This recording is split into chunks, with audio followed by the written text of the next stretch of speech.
നമസ്തേ, ഞാൻ Shivan, Berlin study centre പാലായിൽ നിന്നും. ഇന്ന് നമ്മൾ ഡിസ്കസ് ചെയ്യുന്നത് ഓൾ ഇന്ത്യ കോട്ട വഴി ഇന്ത്യയിലെ ഏതെങ്കിലും ഒരു സ്റ്റേറ്റിൽ MBBSനോ BDSനോ കിട്ടിയ നീറ്റ് 2020യുടെ ഓൾ ഇന്ത്യ റാങ്കും മാർക്കും. നമുക്കറിയാം, എലിജിബിലിറ്റി ഉള്ള സ്റ്റേറ്റ് കോട്ടയിൽ നമുക്ക് ഗവൺമെൻറ് MBBS സീറ്റ് ലഭിക്കുന്നതിന് പുറമെ ഇന്ത്യയിലെ മറ്റു സ്റ്റേറ്റുകളിൽ, ഉദാഹരണത്തിന് കേരളത്തിൽ സ്റ്റേറ്റ് കോട്ടയ്ക്ക് എലിജിബിലിറ്റി ഉള്ളൊരു കുട്ടിക്ക് ഇവിടുത്തെ 85% സ്റ്റേറ്റ് കോട്ട സീറ്റുകൾ ലഭിക്കും.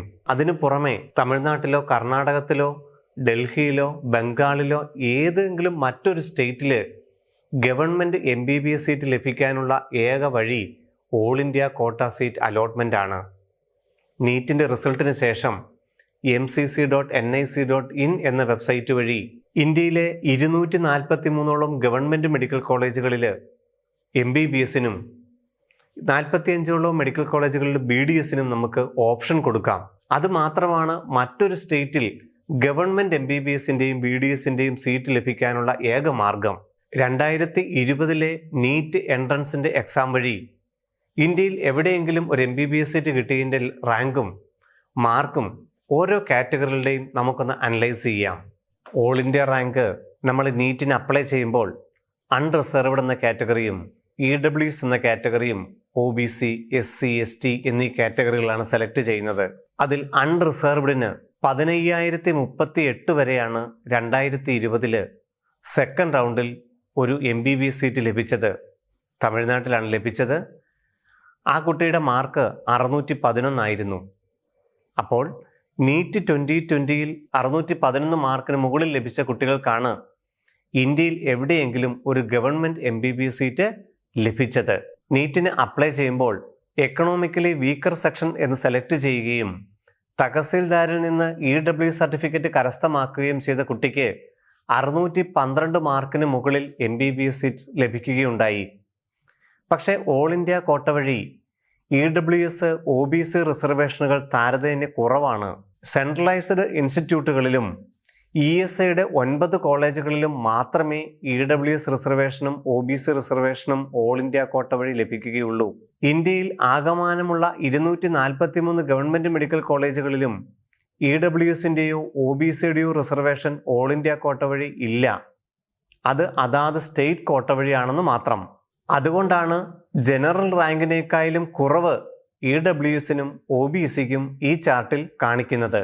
തഹസിൽദാരിൽ നിന്നും OBC സർട്ടിഫിക്കറ്റ് കരസ്ഥമാക്കിയ 13,423 റാങ്കിന് മുകളിലുള്ളവർക്ക്, അതായത് 615 മാർക്ക് നീറ്റ് 2020 മേടിച്ച കുട്ടിക്ക് സെൻട്രലൈസ്ഡ് ഇൻസ്റ്റിറ്റ്യൂട്ടുകളിലോ ESIയുടെ ഒരു കോളേജുകളിലോ ഗവൺമെൻറ് MBBSന് സീറ്റ് ലഭിക്കുകയുണ്ടായി.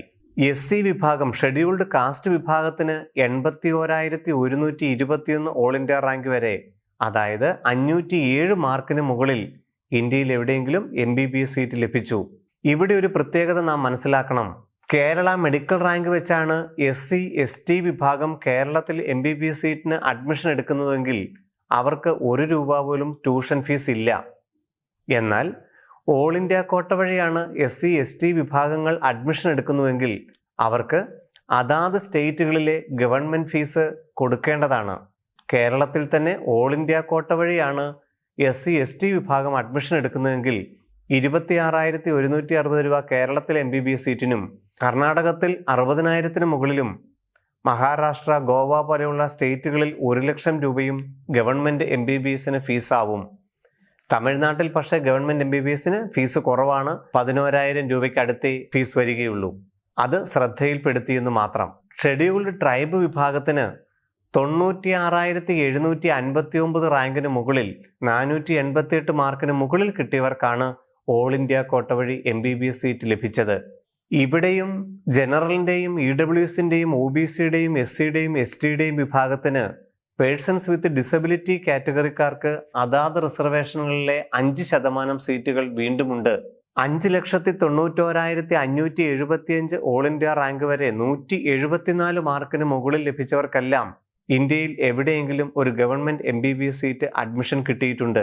4,49,220 ഓൾ ഇന്ത്യ റാങ്കും 233 മാർക്കിന് മുകളിൽ ലഭിച്ചവർക്ക് EWS വിഭാഗത്തിൻ്റെ PWDയിൽ MBBS അഡ്മിഷൻ കിട്ടി. അത് OBC വിഭാഗത്തിലെത്തിയപ്പോൾ 4,47,403 ഓൾ ഇന്ത്യ റാങ്കും മാർക്ക് 234 മുകളിൽ. SC വിഭാഗം 7,59,769 ഓൾ ഇന്ത്യ റാങ്കും മാർക്ക് 126. ഷെഡ്യൂൾഡ് ട്രൈബ് വിഭാഗത്തിന് 8,15,024 ഓൾ ഇന്ത്യ റാങ്കിനും അതായത് 114 മാർക്കിന് മുകളിലുള്ള ഷെഡ്യൂൾഡ് ട്രൈബ് വിഭാഗത്തിൽപ്പെട്ട പേഴ്സൺസ് വിത്ത് ഡിസബിലിറ്റി കാറ്റഗറി ഉള്ള കുട്ടിക്ക് ഒരു MBBS സീറ്റ് ലഭിച്ചു എന്നർത്ഥം. ജനറൽ വിഭാഗത്തിന് 147 cut off mark. SC ST OBC വിഭാഗത്തിന് 40% കട്ട് ഓഫ് സ്കോർ, ഏതാണ്ട് 111 മാർക്കായിരുന്നു.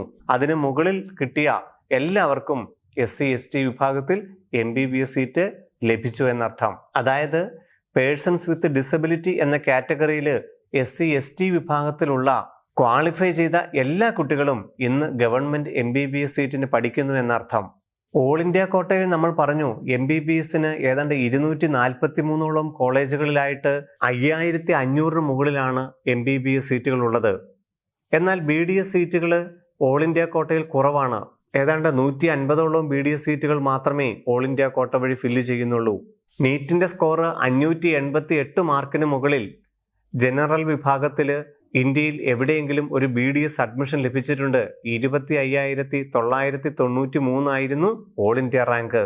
EWSനും OBCക്കും നാം മുമ്പ് MBBSന്റെ കാര്യത്തിൽ പറഞ്ഞതുപോലെ തന്നെ സെൻട്രലൈസ്ഡ് ഇൻസ്റ്റിറ്റ്യൂട്ടുകളിലും ESIയുടെ കോളേജിലും മാത്രമേ BDSന് അഡ്മിഷൻ ലഭിക്കുകയുള്ളൂ. നാം മുമ്പ് പറഞ്ഞതുപോലെ സെൻട്രലൈസ്ഡ് ഇൻസ്റ്റിറ്റ്യൂട്ടുകളിലും ഇംഫാലിലൊക്കെയുള്ള മെഡിക്കൽ കോളേജിലും ESI കോളേജുകളിലും മാത്രമേ BDSനും EWS കാറ്റഗറിയിലും OBC കാറ്റഗറിയിലും സീറ്റ് റിസർവേഷൻ ഉള്ളൂ. EWS വിഭാഗത്തിൽ 24,154 ഓൾ ഇന്ത്യ റാങ്കിന് മുകളിൽ 591 മാർക്കിനും OBC കാറ്റഗറിയിൽ 22,791 ഓൾ ഇന്ത്യ റാങ്ക് 594 മാർക്കിന് മുകളിലുമാണ് ഗവൺമെന്റ് BDS സീറ്റ് ലഭിച്ചത്. ഷെഡ്യൂൾഡ് കാസ്റ്റ് വിഭാഗത്തിൽ 1,11,793 ഓൾ ഇന്ത്യ റാങ്കിന് 471 മാർക്കിന് മുകളിലുള്ളവർക്ക് ഗവൺമെന്റ് BDS സീറ്റ് ലഭിച്ചു.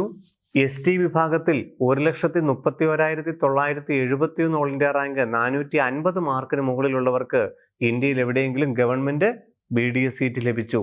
ജനറൽ PWD വിഭാഗത്തിലും SC PWD വിഭാഗത്തിലും മാത്രമേ BDSന് റിസർവേഷൻ ഉള്ളൂ. അതിൽ ജനറൽ വിഭാഗത്തിൽ 151 മാർക്കിന് മുകളിൽ 6,65,268 റാങ്കിന് ഗവൺമെന്റ് BDS സീറ്റ് ലഭിച്ചപ്പോൾ SC PWD വിഭാഗത്തിൽ 122 മാർക്കിന് മുകളിൽ മേടിച്ച് 7,70,314 റാങ്ക് കിട്ടിയ കുട്ടിക്കും ഇന്ത്യയിൽ എവിടെയെങ്കിലും ഒരു ഗവൺമെന്റ് BDS സീറ്റിന് അഡ്മിഷൻ ലഭിച്ചു.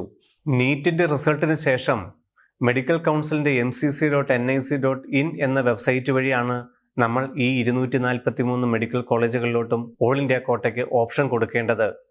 അതോടൊപ്പം എയിംസിനും ജിപ്മറിനും ESIക്കും AFMCക്കും ഡീംഡ് കോളേജുകൾക്കും നമുക്ക് ആ വെബ്സൈറ്റ് വഴി തന്നെ അപ്ലൈ ചെയ്യാം. അലോട്ട്മെൻറ്റിൻ്റെ വിശദമായ വീഡിയോകൾ ബ്രില്യൻ യൂട്യൂബ് ചാനലിൽ നീറ്റ് എക്സാമിന് ശേഷം ഉണ്ടാവും. ഇന്ത്യയിലെ മൊത്തം ഗവൺമെൻറ് മെഡിക്കൽ കോളേജുകളിലെ MBBSൻ്റെയും BDSൻ്റെയും സീറ്റിന് 2 അലോട്ട്മെൻറ്റാണ് MCCയുടെ വെബ്സൈറ്റിൽ ഉണ്ടായിരുന്നത്. ഈ 2 അലോട്ട്മെൻറ്റിന് ശേഷം വരുന്ന സീറ്റുകൾ അതാത് സ്റ്റേറ്റ് കോട്ടകളിലോട്ട് വിട്ടുകൊടുക്കുകയാണ് പതിവ്. എന്നാൽ എയിംസിനും ജിപ്മറിനും 3 അലോട്ട്മെൻറ്റും ബാക്കി വരുന്ന സീറ്റ് സ്ട്രേ അലോട്ട്മെൻറ്റ് വഴി എയിംസും ജിപ്മറും നേരിട്ടെടുക്കുകയുമാണ് രീതി.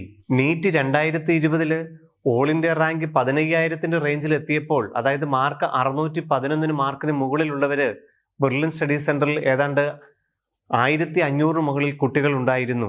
സ്റ്റേറ്റ് കോട്ടയിൽ കേരള മെഡിക്കൽ റാങ്ക് വെച്ച് അലോട്ട്മെൻറ്റ് കിട്ടാത്ത എല്ലാ കുട്ടികൾക്കും ഇന്ത്യയിൽ എവിടെയെങ്കിലും ഒരു MBBS സീറ്റിന് ഇന്ന് പഠിക്കുന്നുണ്ട്.